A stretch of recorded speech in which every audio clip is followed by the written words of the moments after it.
저는 경희대학교 건축학과 졸업생인 황소연이라고 합니다. 네, 안녕하세요. 저는 더 시스템랩 디자이너 김용관입니다. 네, 안녕하세요. 저는 서울대학교에서 도시계획 전공하고 있는 이태훈이라고 합니다. 저희가 생각한 사회적 건축은 어찌됐건 기존의 저희 도시 문제, 사회 문제를 해결을 하고 사람들의 삶을 좀 더 개선할 수 있는 방향으로 나아가는 것이 사회적 건축이라고 생각을 했습니다.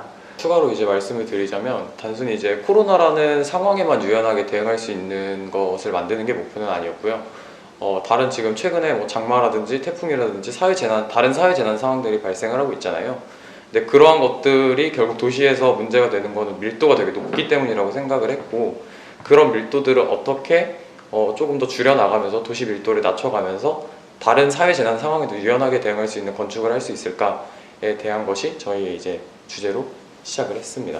첫 번째 가장 먼저 중요했던 건 도시 밀도를 낮추는 거에 있어서 새로운 건물을 짓는 거는 도움이 안 된다라고 생각을 했어요. 어쨌든 기존에 쓰이던 공간을 리노베이션을 해야 된다라는 생각을 했었고, 그러면 기존에 쓰이던 공간 중에 앞으로의 시대에서 기능을 상실해갈 공간이 어떠한 것들이 있을까라는 생각을 했었습니다. 이제 그렇게 생각을 했을 때 저희가 생각했던 거는 오피스가 그 확률이 제일 높다라고 생각을 했어요. 물론 상업시설들도 많이 지금 기능을 상실해가고 있지만 재택근무로 바뀌는 환경에서 오피스들이 점차 그런 기능들을 상실할 거라고 생각을 했고, 그런 오피스라는 건물에 기존의 도시가 갖고 있던 주택 부족, 녹지 부족을 해결할 수 있는 녹지와 주거 시설들을 이제 믹스가 된 형태로 배치를 하면은 조금 더 도시 구조를 전반적으로 낮추면서 사회 재난 상황에 유연하게 대응할 수 있는 건축이 되지 않을까라는 생각을 했었습니다. 도시의 밀도가 기존에는 시간대별로 되게 달랐어요.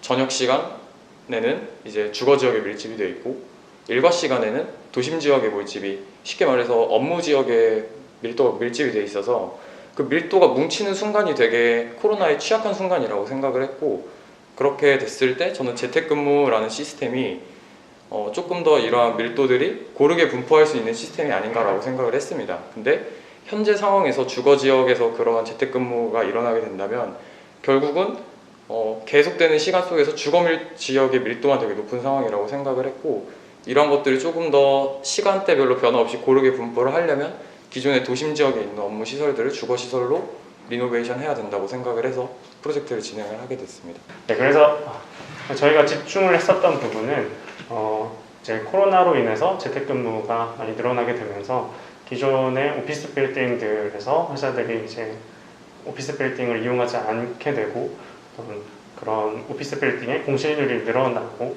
그리고 또 그 주변의 상권들, 리테일 또한 어떤 그러한 사람들이 오지 않기 때문에 문제를 겪는다고 이제 확인을 했는데요. 거기에 기존의 사회 문제가 어쨌든 도시에 청년들이 살 곳이 많이 부족하다는 것을 같이 착안을 했습니다. 그래서 최근에 서울시에서도 역세권 청년임대주택이라든지 다양한 사업을 통해서 도심부의 청년들이 대중교통을 통해서 어떤 도시의 생활을 할 수 있는 그러한 주택 보급을 많이 이제 노력을 하고 있는 것으로 알고 있는데요. 비슷한 맥락에서 저희도 기존에 좀 사용도가 떨어지는 오피스 빌딩들, 공실 문제를 겪고 있는 오피스 빌딩들에 청년들이 주거로 활용할 수 있는 공간으로 개선을 해서 그런 기존의 사회 문제와 새롭게 등장한 코로나로 인한 사회 문제를 동시에 좀 개선을 하고 해결할 수 있지 않을까 하고 접근을 했습니다. 또 저희가 중요하게 생각했던 게 코로나 상황이 끝난 이후에도 이게 지속 가능할 것인가에 대해서도 굉장히 중심을 많이 두고 바라봤었어요. 예를 들면은 코로나가 끝난 이후에도 재택 근무에 대한 중요성은 계속 중점적으로 다뤄질 거라고 생각을 하거든요. 그래서 재택이 계속 진행이 되면서도 저희의 어떤 평면 구조가 필요할 거라고 생각을 했고, 아니면은 다시 재택 근무를 하지 않고 오피스로 돌아온다고 해도 그 오피스를 다시 주거가 아닌 원래 오피스대로 이용할 수 있는 그런 것에 대해서도 중점을 맞춰서 생각을 했습니다. 제가 추구하고 싶은 건축은 사실 코로나도 지나가는 어떤 하나의 역사하고 저희가 역사의 한 순간에 서 있다고 생각을 해요. 그래서 이런 어떤 일련의 시간들이 공간에 입혀지는 그런 건축을 하고 싶습니다. 기존의 건축이 되게 사회 참여에 저는 소극적이었다고 생각을 해요. 그러니까 뭐 건물 혹은 주택, 뭐 다양한 시설들이 될 수도 있겠지만 그런 것들을 이제 지을 때 물론 뭐 클라이언트의 요구사항도 반영을 해야 된다라고 생각을 하지만 사실은 그러면서도 저는 사회적 참여를 조금 더 적극적으로 할 수 있는 건축이 됐으면 좋겠다라고 생각을 했어요. 사회적으로 뭔가 도시 문제를 해결을 해줄 수 있다든지 아니면은 다른 대안을 제시할 수 있다든지 기존의 문제에 대해서 그런 것들을 좀 다양하게 제시하는 그런 건축가가 되고 싶습니다. 앞으로. 네, 사실 기존의 건축은 좀 일반인들이 접근하기 어렵고 어떤 전문 지식으로 이루어져 있는 좀 그런 전문 영역이라는 생각이 많이 들었거든요. 이제 어떤 그 사회와 개인의 좀 교두보 역할을 하면서 이 도시라는 어떤 물리적인 그 환경을 좀 더 이제 소프트하고 말랑말랑하게 개선하고 사람들의 어떤 수요, 요구를 좀 더 만족시켜줄 수 있는 그런 건축을 하고 싶습니다.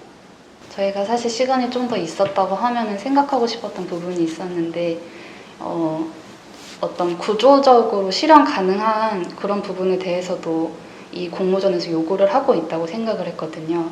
그래서 굉장히 청년 주거주택 문제가 끼다 보니 실제적으로 어떤 부동산에 대한 문제라던가 공사비에 대한 문제도 저희가 생각을 했었고 거기에 대해서 어떻게 하면 가장 저렴하고 가장 빨리 그리고 가장 좀 튼튼하게 이게 시공을 할 수 있을 것인가에 대한 문제까지도 고민을 하고 싶었는데 시간이 부족한 관계로 저희가 거기까지는 고민을 하지 못한 점이 굉장히 아쉽습니다.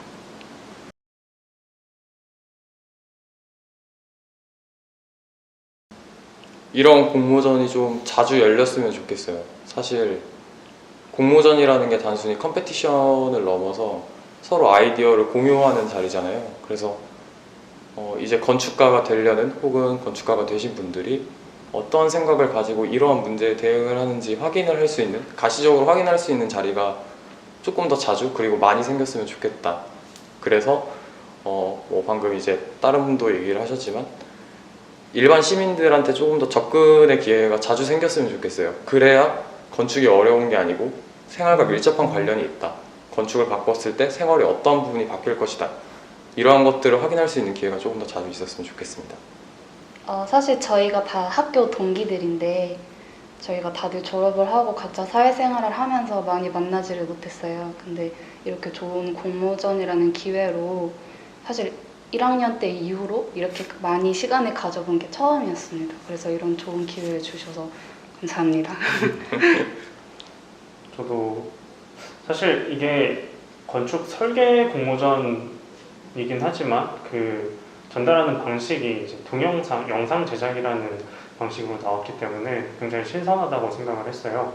그래서 기존의 어떤 설계 공모전들 같은 경우에는 어떤 도판 형식으로 이제 제출을 하고 건축을 아는 사람들끼리만 좀 접근을 할 수 있었더라면 이번에 이제 영상이라는 포맷을 활용을 했기 때문에 굉장히 일반인들도 편하게 이제 볼 수 있을 거라고 생각을 하고 이러한 되게 시도가 굉장히 좀 좋다고 생각을 했습니다. 그래서 자 이런 식으로 영상이라든지 아니면 또 실제로 어떤 퍼포먼스라든지 현장에서 이루어질 수 있는 또 건축을 주제로 한 다양한 공모전이라든지 행사들이 많이 열려서 또 일반인들 또 건축을 이제 전공하지 않은 비전공자 분들까지도 이제 건축을 친숙하게 여기고 또 건축도 이제 뭔가 그런 전문적인 영역이라는 그런 대일에서 벗어나서 좀 더 사회에 친숙하게 다가갈 수 있는 그런 게 이 젊은 건축가들의 역할이지 않을까라고 생각을 합니다.